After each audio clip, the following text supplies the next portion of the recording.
Bonjour à toutes et à tous, ravi de vous retrouver sur Débriefing pour un nouveau jour de sortie. Aujourd'hui, 15 janvier 2020, il y a plusieurs films, notamment Swallow, distribué par UFO Distribution. Et j'ai le plaisir d'être en compagnie de Stéphane Auclair, son directeur général. Bonjour Stéphane.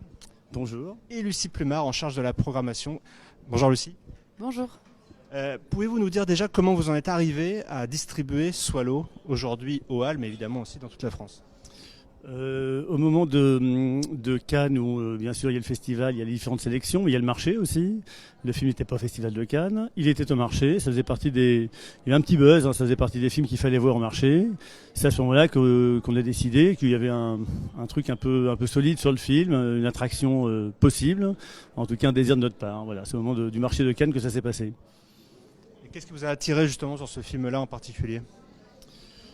Bon, il faut distribuer assez naturellement, si j'ose dire, des étrangetés, des choses qui sortent du commun, des films qu'on voit. Alors c'est pas toujours follement original, mais on aime bien le petit pas de côté. Le film, c'est exactement ça, c'est-à-dire qu'il part sur les traces de films déjà vus, déjà connus, puis assez vite il y a une petite étrangeté qui s'installe, jusqu'à devenir assez franchement étrange. Je ne vais pas trop en dire sur le film. Et cette tonalité, cette étrangeté, doublée d'une qualité de mise en scène assez dingue, et puis une actrice qui perce complètement l'écran. Il y avait évidemment un truc à jouer.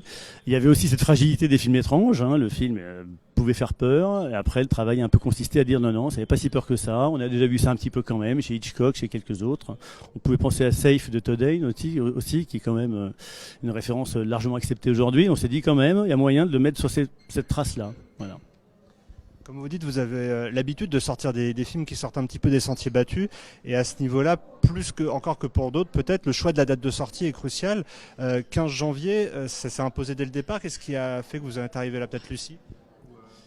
Je vais dire quelque chose sur la date au départ, c'est que, et je laisserai Lucie par rapport au choix par rapport aux salles.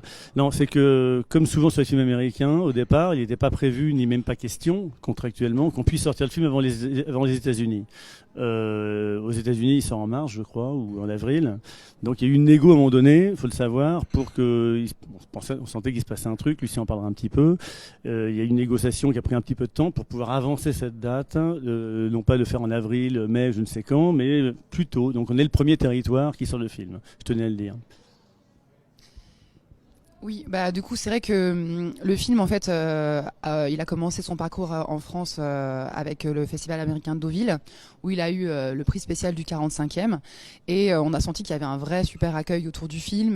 D'abord on avait pu faire aussi une projection de presse en amont, donc la presse et le public l'accueillaient vraiment bien, et derrière il a vraiment fait un assez joli parcours en festival, et on a senti qu'il y avait un vrai engouement, et on s'est dit il faut pas qu'on attende trop tard pour le sortir, parce que c'est maintenant que le buzz se produit, et franchement on était convaincus, je sais pas pourquoi, il y avait vraiment un pressentiment que janvier c'était la période idéale. Donc au début on était sur début janvier, on a vu très vite que finalement être sur le marché de fin de vacances c'était pas idéal, il y avait encore trop de gros films, etc. Et franchement ça a vraiment été un vrai casse-tête, parce que de plus en plus choisir une date c'est extrêmement compliqué. Donc au début on s'est dit 1er janvier, on s'est vite dit que c'était très chargé. Ensuite on s'est dit 29 janvier, et d'un coup, alors qu'il y avait personne qu'on s'était positionné, tout le monde s'est mis là, et là on s'est dit ok, non, ça c'est pas possible, ce film là il lui faut de la place, il nous faut pouvoir s'imposer. Et d'un coup Stéphane notamment a eu cette idée de se dire mais en fait pourquoi est-ce qu'on fuit Télérama? Pourquoi est-ce qu'on fuit Télérama? Finalement, toutes les salles ne le font pas. Sur Paris, par exemple, ça nous a apporté extrêmement chance. Ça nous a permis d'avoir 7 salles. Et au final, c'est plutôt quand on arrive dans les moyennes et petites villes que ça commence à bloquer. Mais globalement, on a pu accéder à la plupart des grandes villes. Les exploitants nous ont vraiment suivis. Et d'ailleurs, on les en remercie. Donc, au final, on a un plan de sortie qui a vraiment, et je pense, à la hauteur de ce qu'on espérait. On est à 52 copies France, dont 7 Paris. C'est vrai, quand on voit la physionomie, on va dire, de cette journée au niveau des sorties, on peut se demander aussi pourquoi il y a si peu de films porteurs. Il faut le rappeler qu'effectivement, il y a derrière la semaine Télérama, mais ça vous sourit puisque vous êtes deuxième ce matin au Hall. Qu'est-ce qui a fait aussi dans le marketing que vous avez élaboré autour du film, peut-être que vous avez réussi à travailler ce film de façon très singulière?